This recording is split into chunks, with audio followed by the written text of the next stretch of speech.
Checking in the Hoops Hitting Gems podcast. I'm your host, David Jones. I'd like to. We had some technical difficulties while on location. We finally got everything straight. Thank you for everybody being patient. This is episode 22. We got a great in store. Some very great coaches with vast experience. Our first candidate up is Coach Sarp from Presbyterian, the head coach. Presbyterian, how you doing today? I'm doing well. Thank you. I appreciate you having me on the show. Thank you. I appreciate having you on as well. As we know, I'm very with Presbyterian. You guys are in the Big South Conference, correct? That's correct. And you've been there. How long have you been a Presbyterian? Just finished year 3, so next year I'll be starting my 4th year at PC. Okay. Quick, did you guys get a chance? You guys got a chance to play during COVID, right? We did. We played 22 games, I believe, this last year. We played all of our conference games but 2. So we have, compared to a lot of programs, we were really fortunate and had a really fun season. And of course, it takes time to build a program, and so it was fun to kind of get over the hump this year and have one of the best seasons PC's had in a while. And so even though it was COVID, our players had a good time and we made some memories. So it was great. Sounds good. So it look like for this year coming up, how many returners do you have coming? So we return our entire starting lineup but one player. We graduated just a couple of players. We have one of our seniors that's taking our 5th year. So we have really 4 returning scorers back, and we've got 5 new players signed up. We signed 1 transfer and 4 high school players. So we got a lot back, but I also feel like we are continuing every year just to improve our talent and our roster. And so looking forward this year to have more depth, which is great on game day, but it's great every day in practice, just competing, fighting for starting spots, fighting for minutes. And so that's been something that's been fun to really build in my time at PC. Nice. Good. So when you're looking for a possible prospect, let me ask, what's the most important thing you're looking for outside of skill, of course, a fit for your culture? I know grade wise, what does it take to get into Presbyterian? Yeah, so we're definitely skill is a non-negotiable, right? We run a positionless motion offense. We love skill, like you already brought up. But academically good students, people who are like-minded as far as they want to achieve in the classroom and on the basketball court. We have pretty high standards. We're a little bit higher than the regular Division I standard to be a Division I qualifier. And we don't actually have a bottom line. We're kind of a sliding scale like the NCAA. So the higher ACT score, SAT, the lower maybe your GPA can be. But they really look at your last few years and how you've done as of recently. So if you get a rough start to high school, your freshman, sophomore year, if you're trending in the right direction, they take all that into account. And so it's really a case-by-case situation. We have transfers on our roster. We have junior college transfers. We have high school. So we're somewhat transfer friendly as far as that goes. But from a basketball, we want players and we want to coach players that know how to compete. We like to recruit from winning programs, but we know that there's winners that maybe haven't played in a winning program. But just, do you compete? Do you play hard? Are you driven? And we always do our research with high school coaches, club coaches, because I really believe this. If you take someone that competes at this level, they have some skill, they're driven, we can coach you up and get you to here. But if you're down here as far as low motivation, you lack discipline, all those things, we're going to coach you up and get you to here. We might as well start with someone right here and coach them up and teach them some things and get them fit into our system from a basketball standpoint, and then see where it goes. Nice. Now, this is another big, especially for on the D1 level. How important is it for you to see a game as well as an AAU game? Oh, sorry, you cut out for a second. What'd you say at the end there? How important is it for you to see a prospect and setting as well as the AAU setting? Yeah, I think it's really important. I like to see a practice too, if I can. I want to see a high school practice. I want to see a high school game, and I want to see a club game because it can be a totally different thing. Someone might play point guard on their club team or high school team. They might play off guard. They might be utilized differently. I like to see practice to see what time do they get to practice? What do they do in practice? What kind of teammate are they? What kind of leader are they? I also really like to talk to high school coaches who practice with that kid every single day. A lot of times AAU practice might be 2 days a week, 3 days a week. Now they're starting to do the boot camps, which is every day, and you get a good feel. But a lot of times high school coaches see that player every single day. So you got to get the scoop from everybody because doing our research is so important. And I want to see how they can function in different systems under different coaching styles and see what's a fit for us.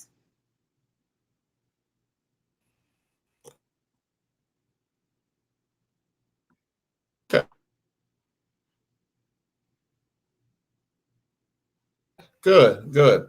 Uh-oh. Are you still there? There we go. Okay. Offensive minded or defensive minded? I would say that I'm probably defensive minded as far as if you look at statistically, right? But I don't necessarily recruit for defense, but it just so happens we've been at the top of the conference in defense, which is funny. But all my teams have always been pretty solid and sound on the defensive end. But when I'm recruiting, I'm looking for skill. I'm not necessarily watching their defense. I from a defensive standpoint, we like length. We like the athleticism. We run a matchup zone about 95% of the time. We had the second best defense in the conference this year. So kind of the Syracuse men, they recruit length, they recruit athleticism. So we kind of have that in our philosophy as far as what we're looking for. You got to have length when you play a lot of zone. Yes. Okay. So that means if you're looking for a lot of length and especially that matchup zone, that means you're looking for height and athleticism then, right? That's right. Okay.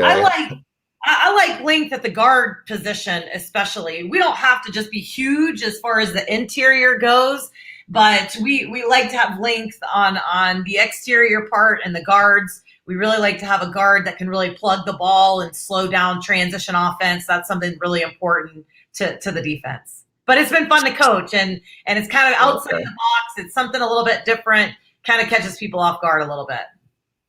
So are you looking to trap out of that defense? We do have some built-in traps. So it has some built-in doubles, and we do it scout by scout. So it traps the short corner. We can stretch it out and play in the full court. There's some things we do where we trap first pass. It really just kind of depends. One thing about your zone is you got to change it up. You can't just roll out and play the same half-court zone. You got to change it up. Teams get into a rhythm. And in order to not have to go man-to-man right away, you have some other things built in that'll try to get teams off balance and out of rhythm. But we've had fun with it. I actually started learning the defense when I was at University of Southern Mississippi. We played it a lot there. And Joy Lee McNellis and Jordan Dupuis, when I coached with them there at Southern Miss, they had kind of stolen it from Donnie Tyndall. And he had really kind of made a name for himself running a lot of that defense. And so I've kind of grabbed up everything that I learned and we've kind of meshed it into what works for us here at PC. And it like I said, it's been really fun. There's a lot of different things you can do with it. I know a lot of people are afraid of the zone word, but I love it. Our players are bought into it and they have a lot of fun with it.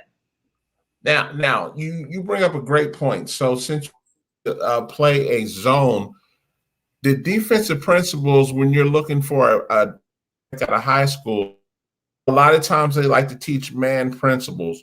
What are you looking for your recruit player zone? Effort on the defensive end. We can teach you the fundamentals. We can teach you positioning. We actually start and we install man-to-man first because it has so many of the same principles from closeout, jumping to the ball. All of that is basically the same. You just play in your area. But I think defense, are you willing to take a charge? Are you willing to dive on the floor for a loose ball? If you're willing to play hard, we can make you a great defender. Even if you aren't the best athlete, if you're smart and you understand angles, and we'll teach you how to be quick, even if you're not the most athletic player. So again, I just go back to that.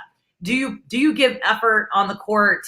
Are you hustling on the floor, off the floor? Those intangibles that it's a little bit hard to teach. Those intangibles is a lot easier for me to teach positioning and angles, as long as you're going to play. That means you're big on pass deflections then, especially out of that zone.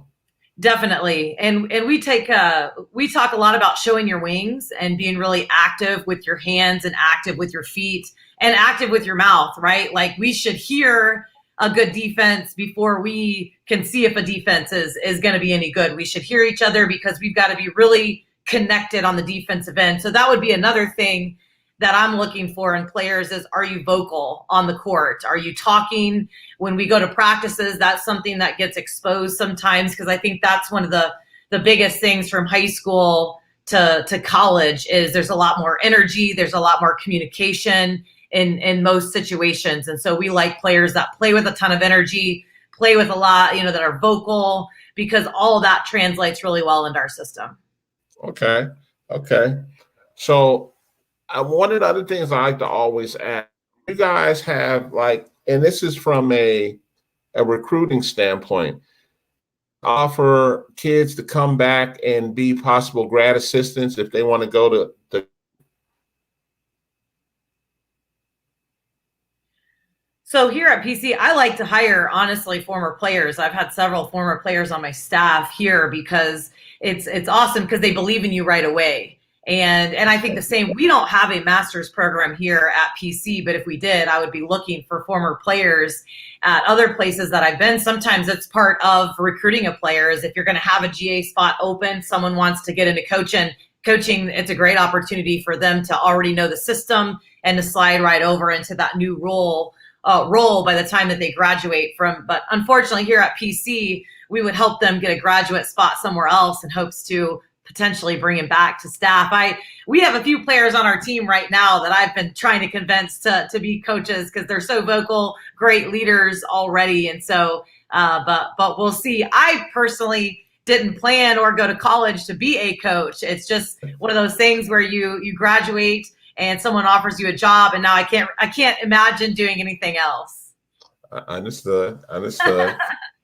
So with that, when I look at Presbyterian, I'm sure you're competing against schools and also schools in North Carolina and South Carolina, Georgia, and Florida as well. If I were to ask you as a parent, why Presbyterian, what would you say? I would say number one is the people. That's something that I picked up on really quickly at PC when I came in my interview, because I had to Google Presbyterian College. I'm from the Midwest. Okay. I wasn't familiar with the Big South Conference. I wasn't familiar with Presbyterian College. So, but when I came on my interview, I couldn't believe just the outpouring of support from the people here. And we tell every recruit too, when you've had a tough day, whether it's you didn't do well on an exam or a test or practice was really, really tough, the gym or the locker room or your dorm room isn't going to give you a big hug. It's the people that make a place. And every staff member that I hire and everybody that we bring into the program, we're relationship driven in everything that we do. I'm looking for players that want a lifetime relationship, not a 1-year deal, not a 2-year deal, but I'm looking for players that want to commit to a relationship and a mentorship. I want to mentor our players. I want to invest in them as young women. And that's something that we tell and talk to our recruits a lot about. And it's something that our staff does a really good job of expressing to our recruits, is that we really care about them as people. And I care just as much about their people and person growth as I do about their basketball growth. Nice. So this is as we talk about the university, what does Presbyterian offer from a school standpoint? What do they excel in?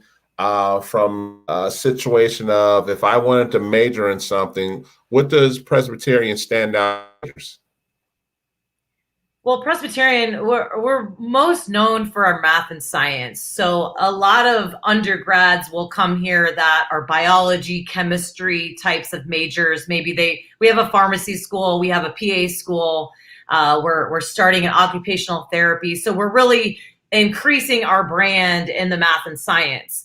But we have players with all different kinds of majors on our team. A lot of them will start in biology, and then they realize, wow, there's a lot of labs. It's a big commitment from that standpoint. But we have players that are totally committed that want to go to pharmacy school. Or we had a senior last year who graduated in pre-law, and now she's in law school at University of Arizona. So it costs $50,000 a year to go to Presbyterian. It's a high academic school. It's like getting a diploma with a Nike swoosh on it. It means a lot in the workplace, right? Like, if you have a white T-shirt with a Nike swoosh, it's a Nike shirt. If you got a white shirt on with no logo or brand, it's just a white T-shirt. But similar with Presbyterian, it's just very well known in the workplace, and we have a lot of really successful alums, and it's been kind of cool getting to know them and seeing what all the different people that have graduated from the program are doing now, because there's a lot of women out there doing some pretty cool stuff, and obviously they got their foundation here at Presbyterian. So now, and that's a great touch on. So with your alumni, you're saying you have a strong base with, do they also help you guys or some of the former players or graduating players, internships and things like that? Yeah, there's been a lot of love and support as far as that goes. So we have an alumni office that we work really close with. And so it's not just the women's basketball alums. We'll send our seniors, they collect their resumes, they collect their kind of infographics about themselves, and they'll send those out. But I personally send it out to our women's basketball alums because I think they've got more skin in the game than a regular alum does. And as far as, a lot of principals, teachers, players that, we had a player graduate last year, not the lawyer, but the other one, she's going into teaching. And it's a basketball family. And even though I didn't coach the alums, I've worked really hard with our staff to really reel them back in and make them feel a part of something. And that's something we did too in the quarantine, was we had some happy hours on Zoom, and we got a bunch of them together.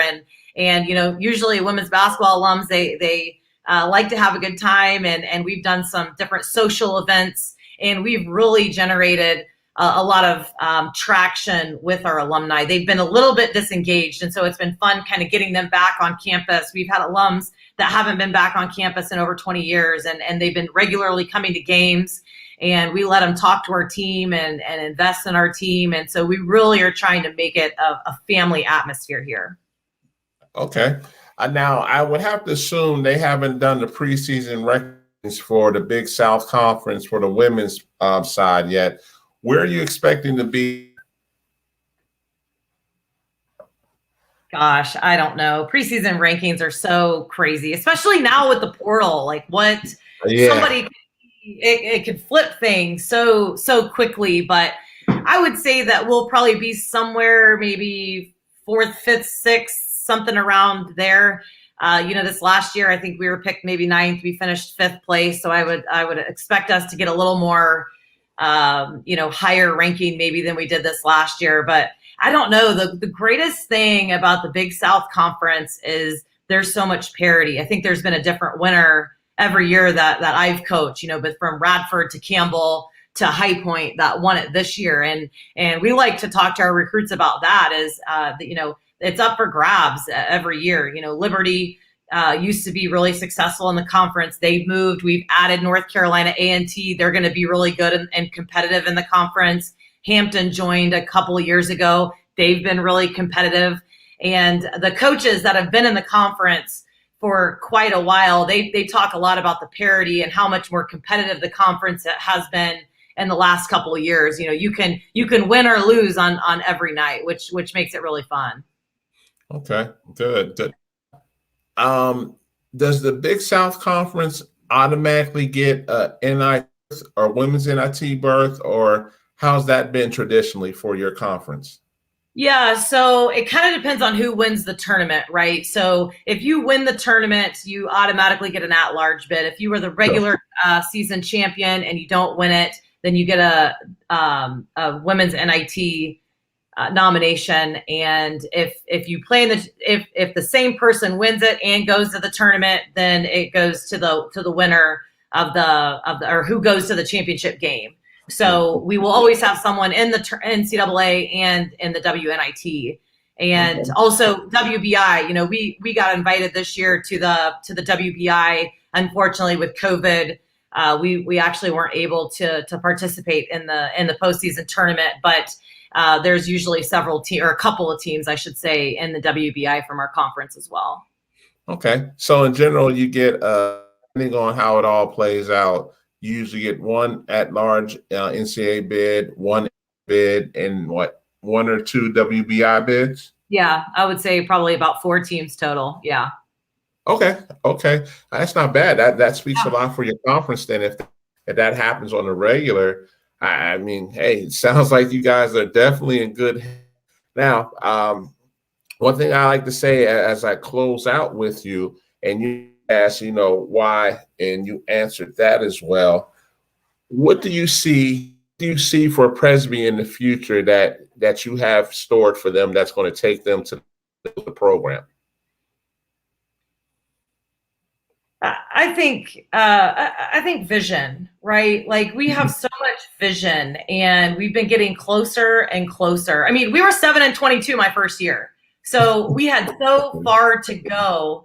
And to have a winning record, and like it's the first winning record PC's had in several years and seasons, but we have so much vision beyond just winning and losing. We have team GPA vision. We have vision as far as filling out our arena. We don't have this giant arena, and it's something I was able to do as a junior college head coach, was sell out our arena when I was at Garden City Community College. And so we have vision with that, and just putting together the total package in a program: success on the court, success in the classroom, success in the community. And I just think the best is yet to come. And we've been really patient as a staff and really tried to build the program from the ground up. And we've taken strides, we've taken steps each year, but I promise the best is yet to come. And I'm so excited about our recruits that we have coming in, our players that are coming back.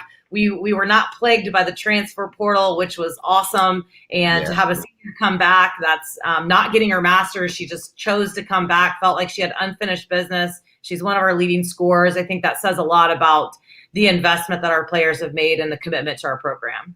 Nice. Well, Coach, I definitely you coming on the podcast and talking about Presby.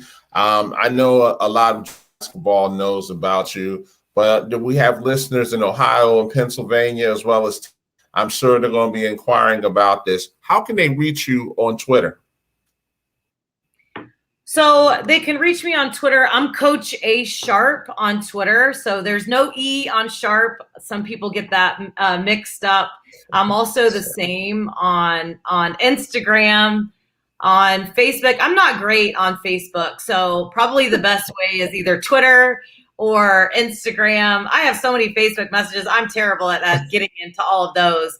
But also my email's on the website, and usually try to be pretty good about responding and getting back with people. So I love to talk about the program. It means a lot that you had me on your show, and it's been fun getting to know you and sending me some of your hidden gems, which I love, because you just never know what player is going to be the one that's the right fit. And honestly, this is a true story. We're probably running out of time, but the first All-American I ever recruited in my coaching career was a player by the name of Vera Jo Bustos. And it just so happened I bumped into an admissions counselor, and they had a DVD in their hand, and we're like, hey, we got this in admissions.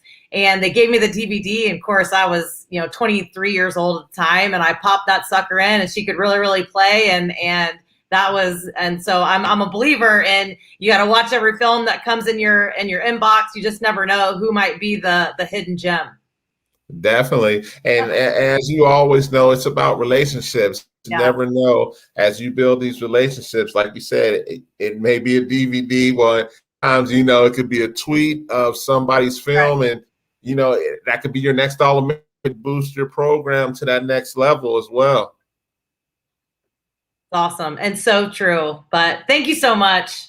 I appreciate you, Coach Sharp, and definitely we will definitely talking again. If you're ever in Atlanta, let me know. We will definitely catch up, okay? Awesome. Sounds good. Thank you. Have a good one.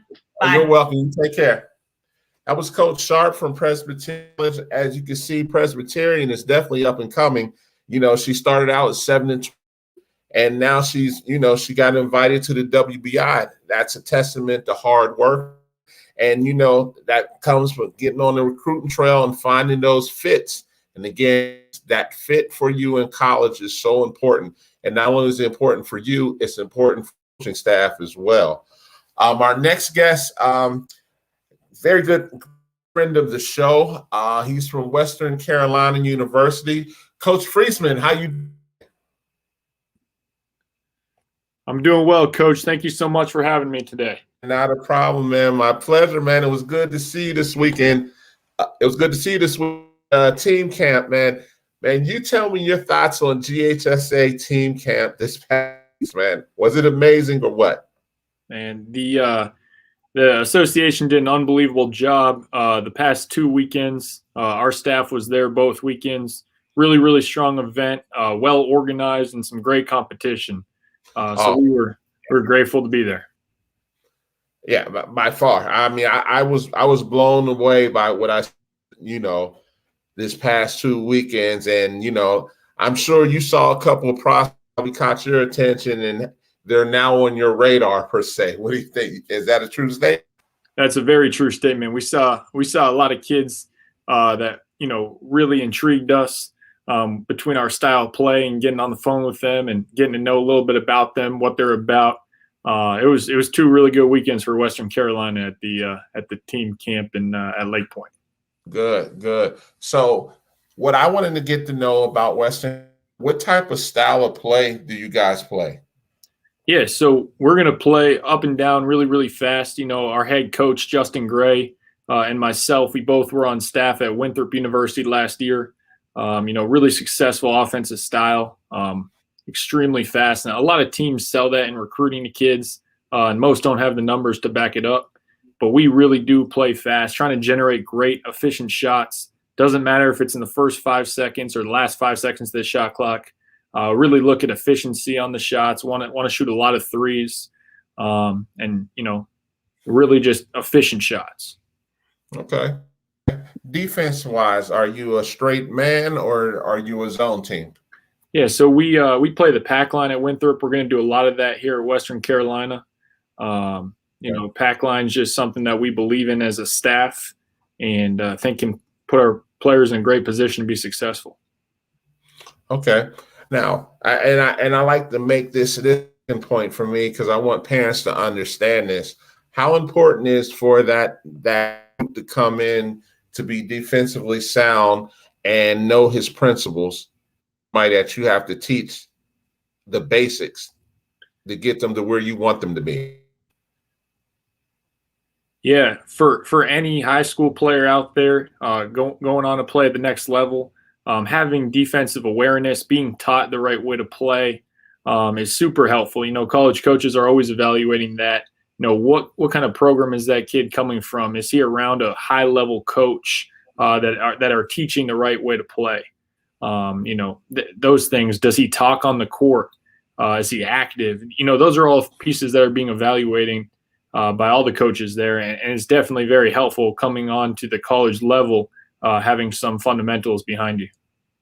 Okay, nice. And I'm glad you answered it that way because, one of the misconceptions a lot have is you have to come to these team camps or these live periods and put up 30 points a game scholarship. Yeah, definitely, scoring 30 points a game might get a couple extra tweets out your way, but we were really impressed with some of these kids that played both sides of the ball. Definitely ability to score, shoot the three fits our style, But being able to defend is something that that intrigued us with a few different individuals. Whether they're picking up 94 feet and turning kids, whether they're playing in the half court but just deflecting the ball. How are they in transition? Are they talking? Are they active? Or are they just kind of floating out there hoping that someone else is going to guard for them? So, yeah, definitely. Okay. Now, Western Carolina, where is Western Carolina located? So know about the program more. Where are they located at in North Carolina? Yeah, Western Carolina is located in Cullowhee, North Carolina. So it's about just under 3 hours from Atlanta. So it's a great location. We're up here in the mountains. We have a beautiful, beautiful campus, and it's in the mountains here. So it's not far at all. So excited to be here. We've been here 2 months. Our head coach Justin Gray, really believe in him, and once he got the job, joined him here, and just great things happening at Western Carolina. Okay, so as far as grades, and we know grades is always an important thing for any university. What is the scale to get into Western Carolina and be a recruitable student here? Yeah, that's a great question. In our program, we really focus on what we call the ABCs: academics, basketball, character. Okay. So, I honestly couldn't even tell you what the minimum standard is to get into Western Carolina, because we're really looking for a well-rounded student athlete. So someone that's going to do well in school, someone that's good enough, because at this level, this is big-time college basketball. It's just a prerequisite. You got to be good enough. And then C is the character. So, if someone has a 2.5, that's not what we're looking for. We're looking for someone that's going to do well, and maybe it's a 2.8, maybe it's a 3.5. Everyone has different levels, different abilities in the classroom, but we're really looking for student athletes that are going to take their academics seriously, people that want to go to school, and of course play basketball as well. But we're really looking for that well-rounded individual that's not going to be teetering just above the admission requirement to get in. Okay, understood. Now, if I'm trying to go to Western Carolina, what majors do you guys have that are offered? I know you have a number of them, but what are big majors for Western Carolina? Yeah, that's a great question. We got 120 different programs. So we have everything. Depending on what any student athlete's looking for, there's a really, really good chance that we have it. Our business school is really good. And there's just so many different programs. So, depending on what each student athlete is interested in, and then we have so many that, hey, they give one a try and it's not what they're looking for. You can switch and find something else that more suits your needs. Okay. Do you have any positions there where former athletes can come back and take their master coach there? Say that one more time. I got disconnected. No problem. Do you have any programs where former athletes can be graduate assistants? Yeah. We're actually hoping to add a graduate assistant here coming up. Definitely something that we're looking to build upon. Our administration here has been unbelievable since we arrived in Cullowhee, and so forward thinking on how we can grow this program. And graduate assistants are a huge part of programs, and having former players in that role is really beneficial. People that wore the Catamount jersey and wore it with pride is definitely something that we're looking at moving forward. Nice. I like that. So to Western Carolina, you guys were at Wofford, correct? I'm sorry, say that one more time. Previous to Western Carolina, at Wofford, correct? Our staff was at Winthrop University in South Carolina. Winthrop, yeah.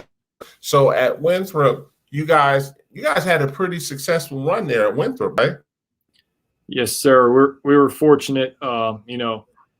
Big time head coach and Pat Kelsey, who's at the College of Charleston now. Yes. But as he'll tell you, it's all about the players. We had some really high level players. Came from all over, player of the year was a Division II transfer. Had another Division II transfer that scored double figures. Had a Power 5 center that transferred back home. So we had a lot of different talented pieces there, and a couple really good years back to back. Big South champions. Went to the NCAA tournament both years, or qualified, I should say, in 2020. We actually won the Big South championship right before COVID shut it down. We were one of maybe 7 tournaments that actually completed. And then this past year, we were able to defend our crown and head back to the NCAA tournament in the bubble. So 23-2, lost to Villanova in Indianapolis, but unbelievable run. And it was just, we had a high level group of kids that helped take us to the next level. Now you just touched on something that I find interesting. You had 2 D2 transfers that transferred up. Yeah, Coach Kelsey deserves a lot of credit. He was doing the D2 transfer thing before it became popular.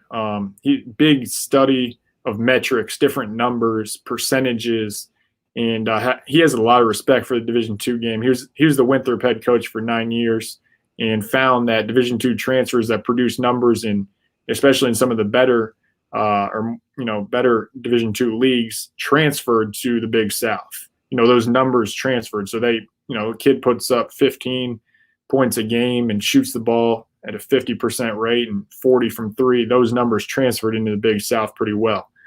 So he was doing it before it became popular. Chandler Vaudrin was a Division II transfer from Walsh University. And, now he's preparing for the NBA draft. That was our point guard, 6'7", could do it all, dribble, pass, and shoot. Really ignited our offense. Yeah, that's big right there. I mean, just my attention when you said it, not one, you catch a rare D2 that transfers big, because that means your coaching staff has a good eye if they're able to pick up.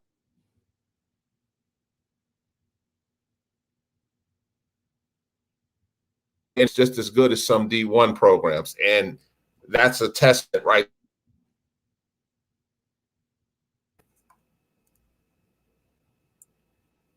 Yeah, Coach really believed in those metrics, and definitely has an eye for talent, but just had so much success with those Division II kids, and of course now it's become really popular in the portal. But a lot of success from the Division II route to help Winthrop for sure. Exactly. I want your take on this. When you're out recruiting parents too, correct? I'm sorry, I'm losing you, Coach. Can you hear me? Yeah, now I can.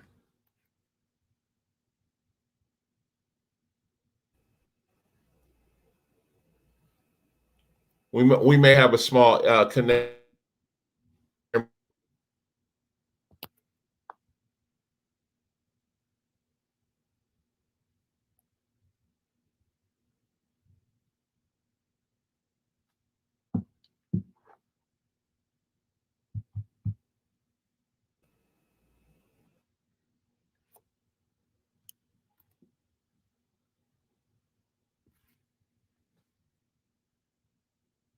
Coach, can you hear me?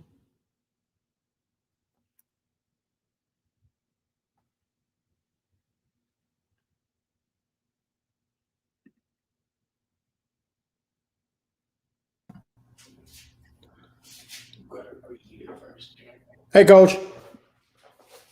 Hey, how you doing? Doing pretty good, my man. I'll kind of step in until Dave gets his connection squared away. I think he's having some technical difficulties there. And no worries, it happens. It happens. It looks like he may be back on with us. Hold on one second. Okay.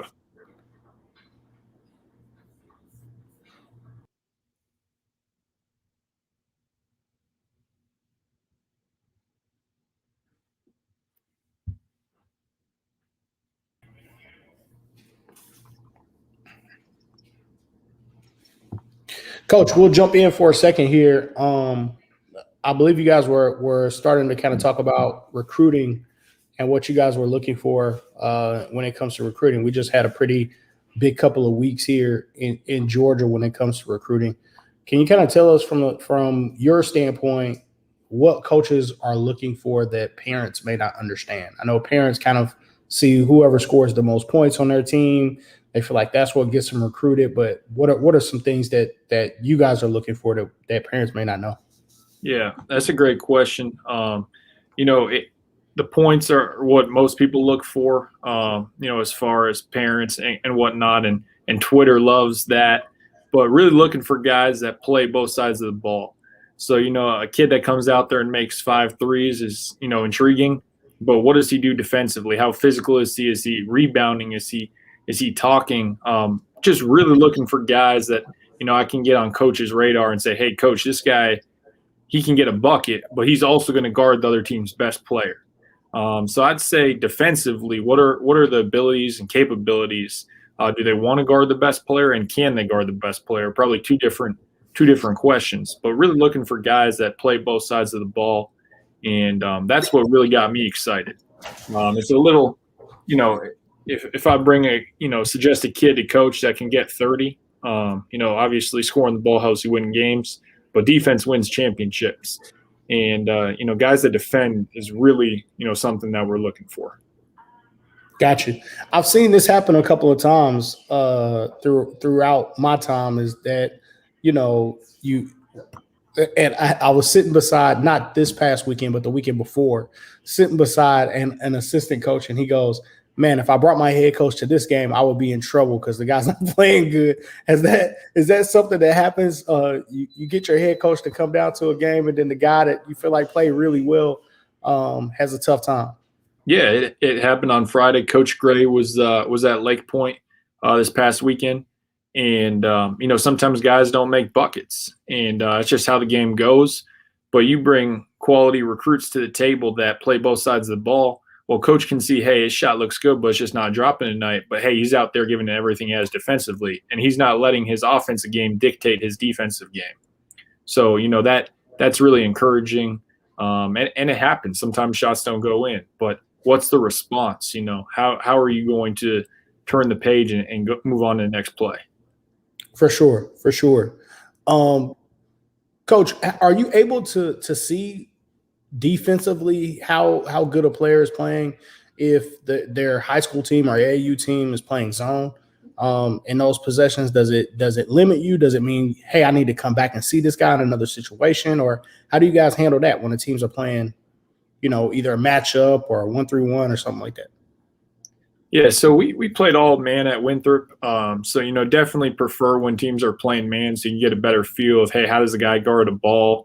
Is he fighting over ball screens, things like that, because that's how we were going to guard it. But, there are advantages to teams playing zone as well, because you can see, hey, is a guy going to talk? When guys are cutting through the middle of the zone, is he communicating? Is he pointing? What's he doing there? If he's just kind of in his own area and minding his own business, well, that's concerning. So, we definitely prefer teams are playing man to get a better feel for, their ability defensively. But there are advantages to seeing how a guy responds to playing zone too, because you never know. We might come out of a timeout, want to switch it up. We haven't played zone all year, and now the other team's thinking, hey, they're going to be in man, and all of a sudden we're in a 2-3.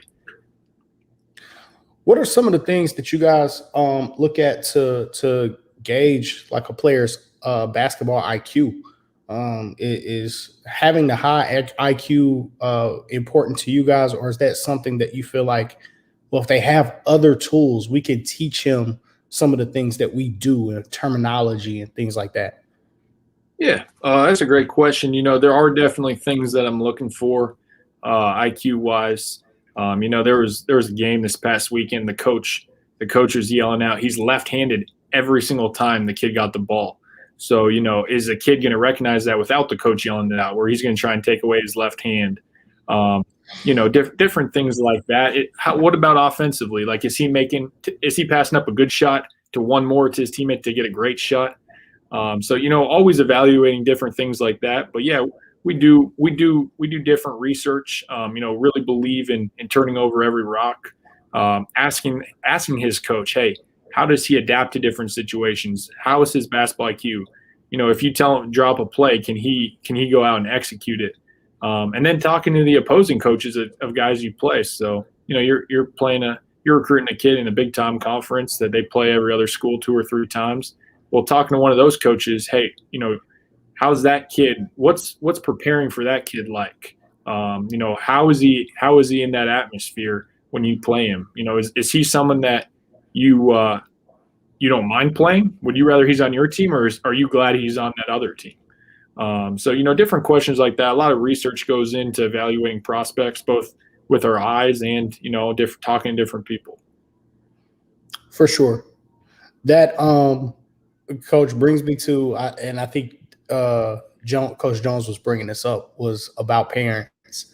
In my 15 years of coaching, I've had a few times where parents and conduct in the stands or in the gym can be detrimental to a player's recruitment, whether sometimes parents sit next to a coach and they don't know that they are, or in proximity to a coach and they're not aware.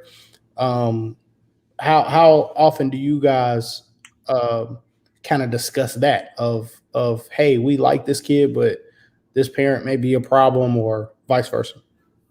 Yeah, that's real. Evaluating that too, like, hey, who are his people that are on the baseline yelling at the refs the whole time? Because sometimes if the parents are doing that, well, that's what the kid grew up watching and being around. So now you got to think, hey, what's the kid going to be like? Is he complaining after every whistle? So those are real questions and definitely pieces that are being evaluated 100%. Have you guys ever backed off of a kid in recruitment because of a parent or a guardian or someone in that circle that you feel like may not be good for your program? Absolutely. Wow. We tell parents that, right? We have this big meeting at the beginning of the AAU season. We have this big meeting and we kind of talk about all of this stuff. And that's the one thing that normally gets people upset of, I paid to get in here. I can say what I want or do what I want. Why is that impacting my kid? And trying to get people to understand that sometimes it does. It's really tough. Coach, you've recruited across the country.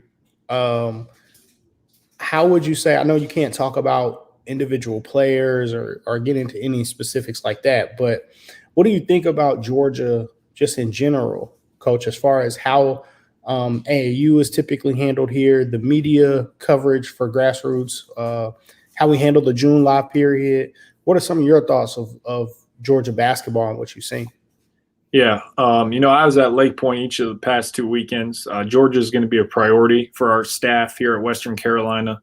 And man, there was a lot of talent in that gym, all kinds of different levels. There was some really, really intriguing prospects. Georgia's a heavily recruited state, and it deserves to be. There's players all over. Some of the bigger schools, some of the schools that are less recruited and less coaches in the gyms throughout the years, but they got talent too. And just really encouraged by what we saw in June, and excited for July as it approaches. But I just think that there's a lot of coverage in the state, and deservingly so, because there's a lot of kids. And, it was great to be out on the road. A lot of these kids hadn't been evaluated due to COVID in so long. And, with the transfer portal, high school kids, it's tougher out there because some programs aren't going to recruit high school kids, and that's just the reality. But we believe that foundation moving forward for our program is going to be built on high school kids, and we're excited about the talent in the state of Georgia for sure. Awesome. Well, we'd love to have you guys in the state for sure. Appreciate you guys for valuing our kids. Coach, how difficult was it for you guys to come up with a plan of even who you were going to watch and what courts you were going to go to? Because like you said, it's been a long time for the kids to be evaluated, but it's been a long time for you guys. You didn't have that high school season of being able to write names down and say, hey, I'm going to circle back and come and watch this kid, or the ability to go in gyms and watch workouts and stuff like that. So how difficult was it this first weekend for you guys to be out and it to be 12 courts full of kids and teams all over the place? How difficult of a task was that? Yeah, it's funny you bring that up because there was so much talent in the gym. There were 12 courts going, and 5 and 8 had the biggest name teams out there. But guess what? There was talent on court 12 and there was talent on court 1.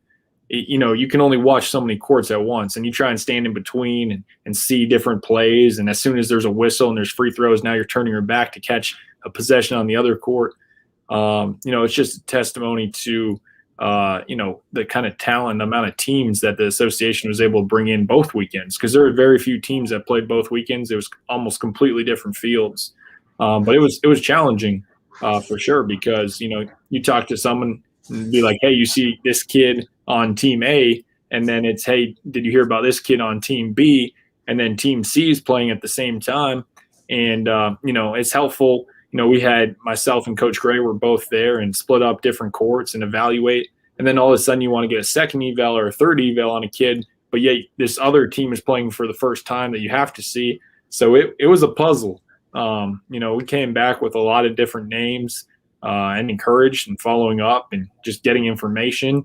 Getting transcripts is really important, as we talked about earlier. And we want the right student athletes here at Western Carolina. So, just a lot of research, and we're excited, really excited about the talent in the state. Outstanding. We definitely hope to have you guys back for July. I know it's going to get super busy for everybody come July for that recruiting period. But I want to talk a little bit about the life as a coach too. As we talked about what it's like to try to evaluate and put together those game plans. You have everybody, throwing players at you, wanting you to see their kid, things like that. But you have to keep in mind the type of player that your head coach wants or your head coach likes.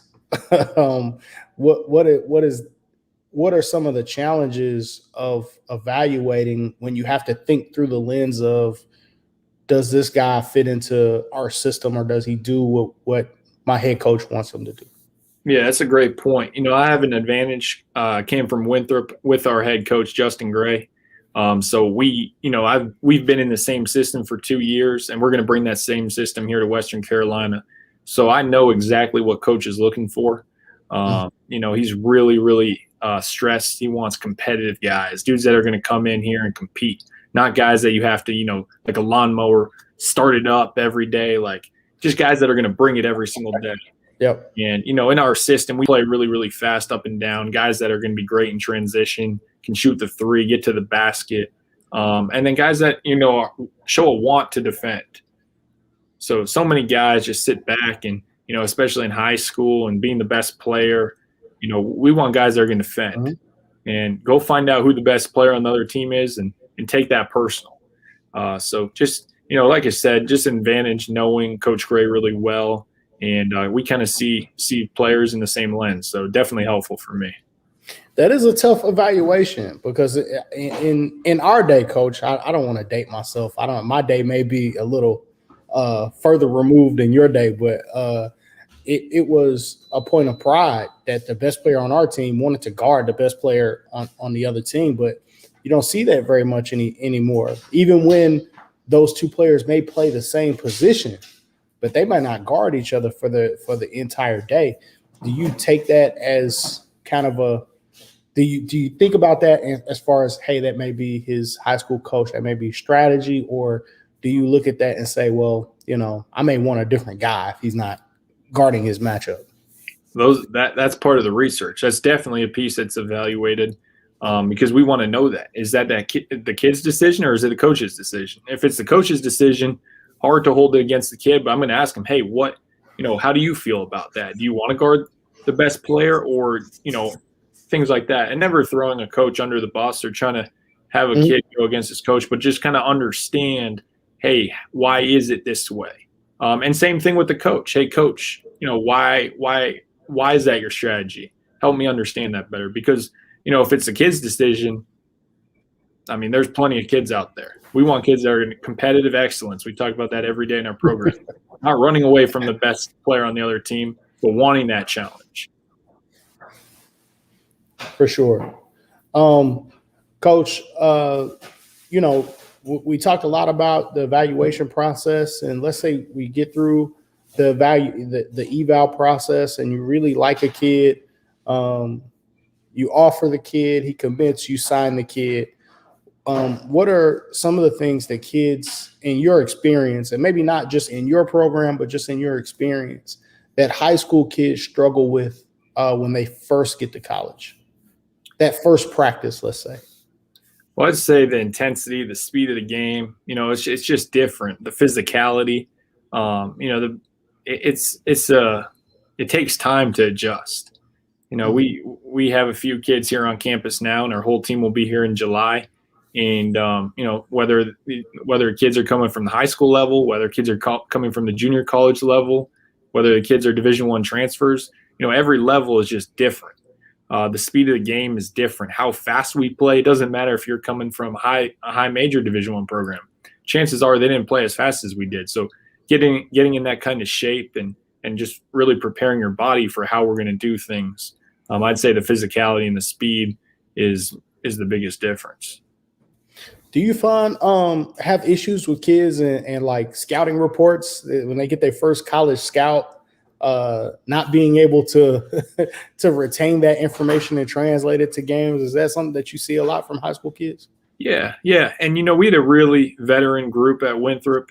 We kind of put it on the guys to take ownership of that. So when we go through scouts, they would present it to the team. That's how veteran our group was. The coaches didn't present it, the players did. And that was unique, and we had high level experienced dudes. But that's our goal, is to get it to that point eventually where, hey, we're sending something out the day before, but you guys study this and then you present it to us. And that's when you get to a player led program and experience and things like that. But yeah, there's definitely a transition period, and hey, everyone's learning. We're not perfect. The players aren't perfect, and we're all trying to get better every single day, for sure. Player-led scouting reports, coach, or presentations. That sounds like a lot of winning to me. When the players are involved, taking ownership, that sounds like a lot of winning, coach.